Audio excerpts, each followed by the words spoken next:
حاضرین محترم، سر سید کی شخصیت اور بے مثال کاوشوں کے سلسلے میں غور و خوض کا سلسلہ خود ان کے زمانے میں شروع ہو گیا، اسی لیے ان کی انداز فکر اور طرز عمل پر بحث و تمہیز کا سلسلہ خود ان کی زندگی میں ہوا۔ یہ آج کا سیمینار اسی سلسلے کی ایک کڑی ہے۔ میں آج کے سیمینار کے میزبان ڈائریکٹر چیف پروفیسر سید شبیر حسین شاہ سے ملتمس ہوں کہ وہ ابتدائی کلمات سے نوازیں۔ پروفیسر سید شبیر حسین شاہ۔ معزز مہمانوں کو خوش آمدید کہنے کے ساتھ،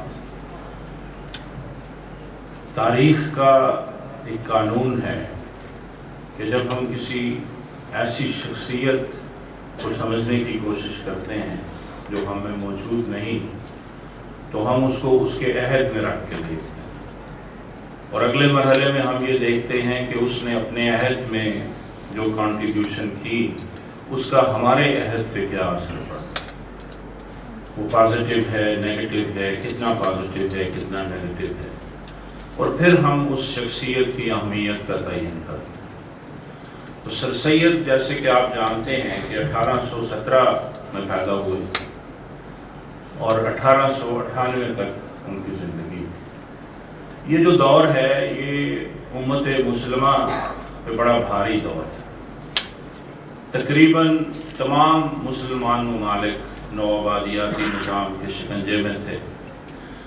ہم اس عہد کو 3 پوائنٹس پہ، 3 مراکز میں تقسیم کرتے ہیں جہاں مختلف انداز کی اسٹرگل جاری تھی، اور اس کے ساتھ ہی نوآبادیاتی قوتوں کی جو کار مختاری ہے، جو مداخلت ہے، وہ بھی اپنے عروج پہ۔ ایجپٹ، ایران اور بر صغیر پاک ہو گئی۔ اسی دور میں، یہی جو سر سید کا دور ہے، اس میں مصر میں محمد عبدو، ایران میں جمال الدین افغانی اور بر صغیر میں سر سید احمد خان نے مسلمانوں کے اس عہد کے مسائل پہ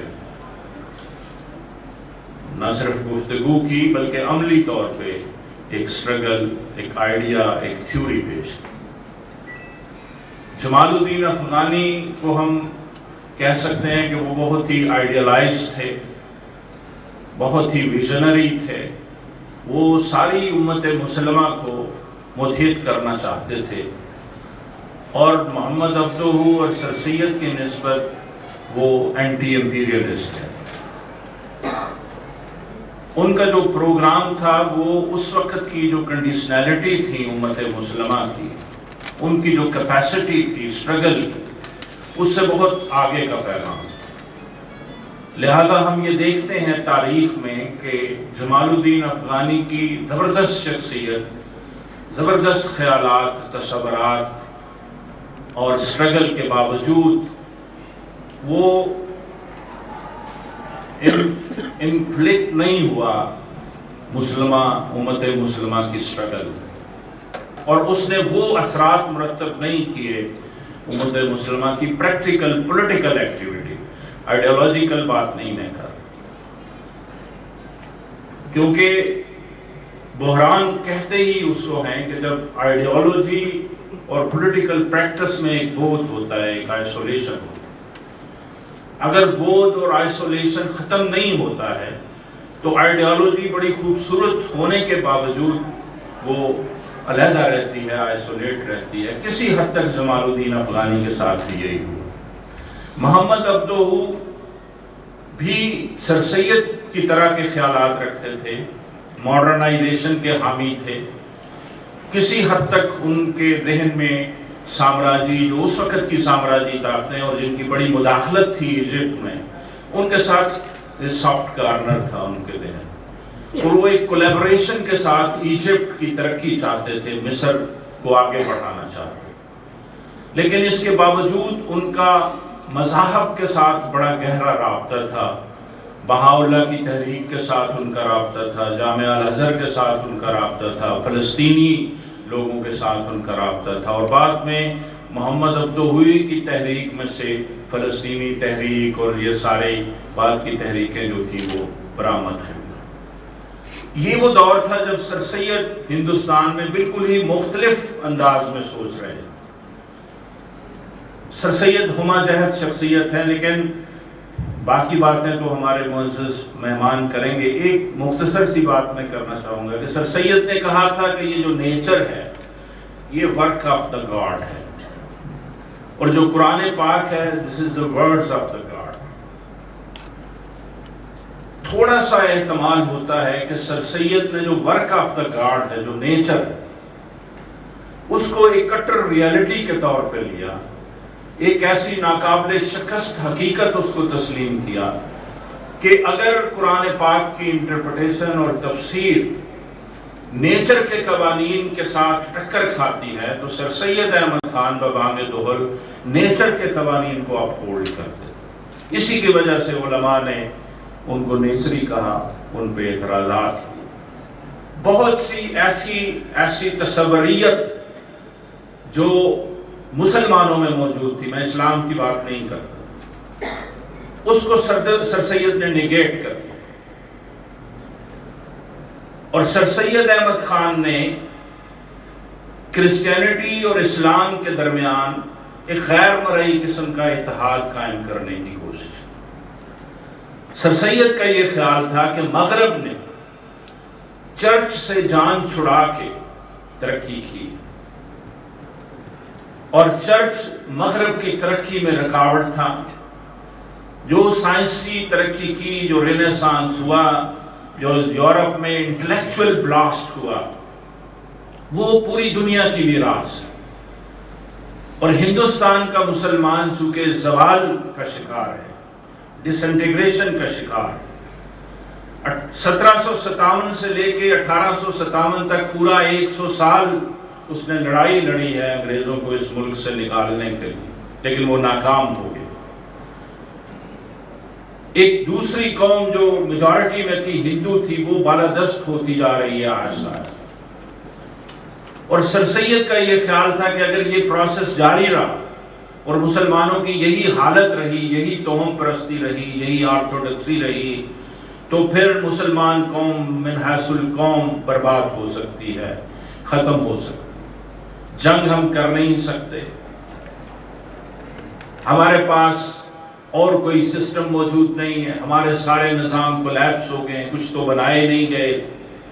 میں اکثر یہ کہا کرتا ہوں، آپ ایجوکیشن پہ بات کرتے ہیں کہ مغل امپائر بہت بڑی امپائر، لیکن جو ان کا سب سے کمزور نظام تھا وہ نظام تعلیم. آرگنائز شکل میں موجود نہیں تھا، عوامی سطح پہ ڈس آرگنائز سکیٹرڈ شکل میں، فری لانسر شکل میں موجود تھا، لیکن بڑا کمزور سسٹم. تو سر سید کا خیال یہ تھا کہ جب تک ہم یہ جو جدید انٹلیکچوئل بلاسٹنگ ہوئی ہے، جو جدید سائنسی اور تکنیکی ترقی کی بنیاد پہ انسان کو کائنات کے راز معلوم ہوئے، جب تک ہم ان کو اپنے دماغ میں نہیں لے کے آتے اور اس کی بنیاد پہ اپنی ترقی کی بنیادیں نہیں رکھتے، ہم بحیثیت قوم زندہ نہیں رہ سکتے. لہذا سر سید وہ شخص ہے جس نے پوری مسلم دنیا، جن دو ہستیوں کا میں نے نام لیا ان سے بھی پہلے، کہ سر سید وہ آدمی ہے کہ جس نے پوری مسلم دنیا میں سب سے پہلے ویسٹ میں ہونے والے علمی انقلاب کو سمجھنے کی کوشش کی، اس کے پوٹینشل کو سمجھا، اس کی ریلیونسی جو بنتی تھی مسلمان قوم کے ساتھ اس کو سمجھا، اس کے لیے ایک لائحہ عمل ترتیب دیا، اور اس لائحہ عمل پہ پریکٹیکلی ایک سٹرگل شروع کی، اور ہمہ جہت قسم کی سٹرگل شروع کی. ہم سر سید پہ اسلام دشمنی کا الزام نہیں لگا سکتے، کیونکہ سر سید وہ پہلا آدمی ہے جس نے ریشنل لیول پہ یہاں پہ پادریوں کے ساتھ مناظرے کیے، رسالت مآب کی شخصیت پہ اچھالے گئے کیچڑ کا جواب دینے کی کوشش کی، ایک تحریک متحرک کی، ایسے رسالے نکالے جن میں اسلام کے ایک روشن خیال پوسٹر کو، تصور کو واضح کرنے کی کوشش کی. سر سید نے مسلمانوں کو ایک راہ عمل بتائی. صرف تعلیم نہیں ہے، صرف ایجوکیشن نہیں ہے، تصورات، سائنٹیفک سوسائٹی بنائی سر سید نے، دین کی تشریحات کے لیے ایک رسالہ منشور محمدی جاری کیا، اور سر سید نے مسلمانوں میں اتحاد قائم کرنے کی کوشش کی. سر سید نے دو چیزوں کو کرٹیسائز کیا، ایک فرقہ واریت کو اور ایک آرتھوڈکسی کو توہم پرستی۔ آج بدقسمتی سے آج ریلیونٹ کیوں ہے سر سید؟ آج ہم پھر فرقہ واریت کا شکار ہیں، آج ہم پھر آرتھوڈکسی کا شکار ہیں، آج ہم پھر جدیدیت کے مقابلے میں بغیر کسی پوٹینشل کے خام خواہ کھڑا ہونا چاہتے ہیں۔ آج جو گلوبلائزیشن ہے اس کے بھی دو پہلو، میں اکثر گلوبلائزیشن کو سامراجیت کہتا ہوں، اس کے بھی دو پہلو، ایک اس کا پازیٹیو پہلو ہے اس کی سائنس کی، فکر کی، ٹیکنالوجی کی ترقی۔ جب تک ہم وہ سائنس ٹیکنالوجی کی ترقی حاصل نہیں کرتے ہم کمپیٹ نہیں کر سکتے قوم۔ اور اس کا نیگیٹو پہلو ہے ایکسپلائٹیشن، اور ایکسپلائٹیشن کا مقابلہ ہم اس وقت نہیں کر سکتے جب تک ہم اکوپڈ نہیں ہوں۔ تو آج بھی سر سید اس لحاظ سے ریلیونٹ ہے کہ آج بھی ہمیں سائنسی علوم کی ضرورت ہے، آج بھی ہمیں اپنے دماغ سے آئسولیشن نکالنے، اب تو ویسے ہی گلوبلائزیشن سرحدیں ختم کر رہی ہے، قوموں کی سرحدیں بھی، ملکوں کی سرحدیں، نظریات کی سرحدیں۔ اس وقت دنیا میں کوئی نظریاتی تحریک ایگزسٹ نہیں کرتی، اور جو کرتی ہے معذرت کے ساتھ وہ سوڈو تحریک یا کسی تحریک کی باقیات موجود ہیں، تحریک ایگزسٹ نہیں کرتی۔ آج گلوبلائزیشن کی جو بہت بڑی آنسلاٹ، اس میں اگر ہم زندہ رہنا چاہتے ہیں، باوقار طریقے سے زندہ رہنا چاہتے ہیں اور سر سید میں اس کی ریلیونسی دیکھنا چاہتے ہیں، تو آج ہمیں ہائی ٹیک سائنسز میں جانا پڑے گا، ریسرچ سینٹرز بنانے پڑیں گے، نئے خیالات کو ویلکم کرنا پڑے گا، اور محض یہودی عیسائی کی بنیاد پہ، محض سامراجی اور قومی بنیاد پہ ان چیزوں کو ریجیکٹ نہیں کرنا پڑے گا، ورنہ اب ہمارے پاس آپشن موجود ہے۔ سر سید نے ہمیں پاؤں پہ کھڑا کیا تھا، ہمیں اب چلنے کی ضرورت ہے، اور اگر ہم چلنا چاہتے ہیں تو ہمیں اس